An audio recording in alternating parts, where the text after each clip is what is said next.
Hello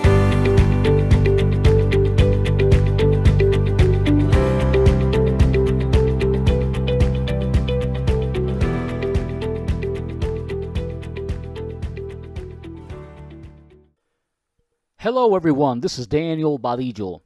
In this occasion, we will be speaking under the title Group Synergy. For a leader or a manager, there is nothing more challenging or sometimes more frustrating than having the best talent, the best recruits, and the best personnel resources and not have the synergy among them. It is truly exasperating to see people with great individual ideas and creative abilities, but they do not have the ability to come together to work as a team unit toward a common goal. In fact, you can have the best cross-functional team of engineers, mid-level managers, supervisors, team leaders, and associates, but if they do not have synergy, they will encounter serious issues ahead. Synergy creates an environment whereas everyone's experience, expertise, and skills run parallel. Synergy produces loyal bonds among the team members and balances the workload by creating a support group that holds themselves accountable. So before I go any further with the content of this podcast, let me define synergy. As defined, synergy is a mutually advantageous conjunction or compatibility of distinct business participants or elements, such as resources or efforts. The Business Dictionary defines synergy as a state in which two or more things come together or work together in a particular fruitful way that produces an effect greater than the sum of their individual efforts. In essence, when you think of group synergy, you think of the collaboration of mutual efforts, you think of the exclusive sharing of ideas and information, and you think of the interface or interaction of people working in harmony and unity toward an agreed upon intended outcome. So in this occasion, I want to talk to you about 5 reasons why people lose synergy. And I also want to provide 5 advice as to how to create synergy among your team members. The first reason why people fail to have synergy is because they do not share a common goal. When people do not share the common goal or they do not fully understand the goal, they will begin to lose interest. There are times where team members come into a meeting with a predetermined goal, with a fixed mindset, and sometimes when they're presented with the overall goal and the overall objective, they have certain reserves about meeting that particular goal because it does not align with their intended outcome. The second reason why people fail to have synergy is because they do not agree with the strategies or plans that have been outlined in order to reach the goal. In other words, they agree with the what, but they do not agree on the how. So though they may share the common goal, they do not agree with the strategies, with the plans in order to reach that goal. This is sometimes very difficult for a manager or for a supervisor or the person that is actually leading the team because you have certain team members that want to go in the opposite direction of where the totality of the group wants to be led. The third reason why people fail to have synergy is because they disagree with who they have been grouped with. Many times there are individuals who do not want to work with a group or a team member because of past quarrels, personal friction, bitterness, and past company animosity. Furthermore, the fourth reason why people fail to have synergy is because there is a cultural distrust in leadership. Trust is something that is not lost overnight. Trust is something that is gradually lost when people perceive that their leaders have fallen short of their promises over a period of time. Finally, the fifth reason I want to share as to why people fail to have synergy is because of individual competitiveness. Many individuals, though they are placed into a team, feel as if they can accomplish more by working autonomously. They falsely believe that if they work separately from the team, they will finish the task sooner and in a more efficient manner. However, this lack of camaraderie creates an atmosphere of mistrust. So now that I have provided 5 reasons as to why people lose synergy, and why groups have a difficult time coming together, let me provide 5 advices or 5 counsels as to how to create group synergy. My first counsel in order to increase synergy is to build strong interpersonal relationships with each member before you form the future teams. So let me say this again. Before you form the future teams, you are individually creating relationships with your team members.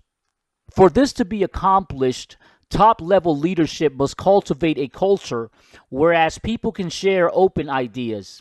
So imagine a culture where people are already accustomed and acclimated to a work environment that welcomes creative thinking and new ideas. When these individuals join a separate team that also believes in open minded brainstorming activities, they will be more willing to offer support.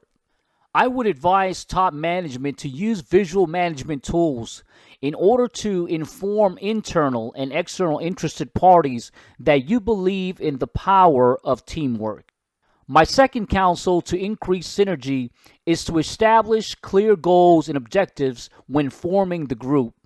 To do so, create a project charter that outlines the sponsor, the champion, the scope, the problem definition, or in other words, what are we attempting to solve, which is the business case. Make a list of the team members, those internal and external members, and their respective roles.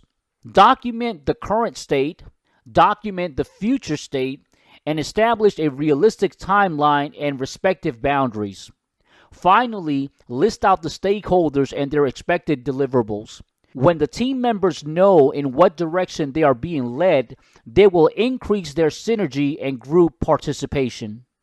My third counsel to increase synergy is that companies must be willing to entrust people to share information, especially by people that you've hired because of their talents, abilities, and field expertise. My advice is to pair up a senior associate with a less experienced associate. The senior associate can mentor the less experienced associates as to how much information can be shared and what communication channels can be used to share such information. Sometimes when we are working with sister companies, we have the leisure to actually share more information and to disclose certain specifications, certain drawings, certain information that may be sensitive to other parties. But because we're sister companies, we're able to share that information. However, we must be careful when sharing information with external suppliers, with customers, and with other third parties that do not have a direct connection with the company. My fourth counsel to increase synergy is to increase executive and top management accessibility and visibility.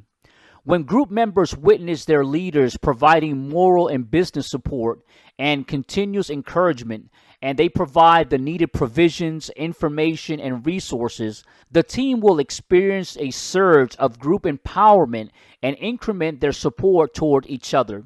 When team members think about their leaders, they usually have the great expectations that their leaders will provide technical support and the needed resources in times of troubles or in times of difficulties. My fifth and final advice to increase synergy is to recognize and reward team members' accomplishments. I want to get a little personal and mention that throughout my career, I have been part of amazing teams who have answered to hundreds of customers and supplier corrective action requests. Whenever cross-collaboration efforts yield to product, process, or service improvements, it is essential that we congratulate our team members and celebrate their accomplishments. In many occasions, when we fill out the 8D corrective action, we typically fill out that last section of 8D, which is to congratulate your team. But sometimes we do it very monotonously. We simply fill out the information, list the names of the team members, and list the dates of closure. But we really don't celebrate, congratulate, or really acknowledge our team members' effort during the process of answering to that corrective action. Sometimes there are specific team members that go far and beyond with their time, their talents, abilities, their resources. working long hours in order to answer to the corrective action or to the supplier nonconformance. And we really fail to go back to that specific team member or that specific group and tell them how much we appreciate of their time, their effort, their energy that really brought the company to a whole new level of expertise, a whole new level of performance and product innovation.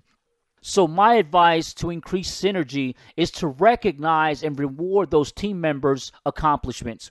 So in summary, and as we conclude this podcast, I want to just reiterate how to create synergy. First, you must build strong personal relationships before you build your team. And this has to be a cross-functional effort throughout your organization, throughout the corporation and individual sister companies. Team leadership, top management, mid-level management, supervisors, team leaders must build strong personal relationships with individuals before you build a team. Second, you must establish clear goals and objectives, and I would advise to have a project charter or a team charter so that goals and objectives can be clearly established so that the team has a clear direction as to where they are headed.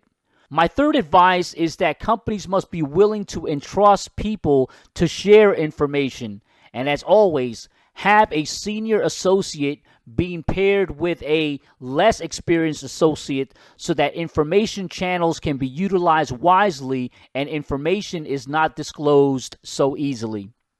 My fourth advice is to increase executive and top management accessibility and visibility. The team members must know and they must recognize that in times of difficulties, team members can count on their information, on their support, and on the needed resources they need in order to accomplish a specific goal. Finally, in order to increase synergy, you need to recognize and reward team members' accomplishments. By doing so, you will not only increase the morale, but you will also increase individual and collective team participation. Remember that effective teams thrive on the involvement from the synergy of all team members. Always ensure that you align everyone's strengths and abilities toward a common goal so that the goals and objectives can be exceeded time and time again without hindrances and without bottlenecks.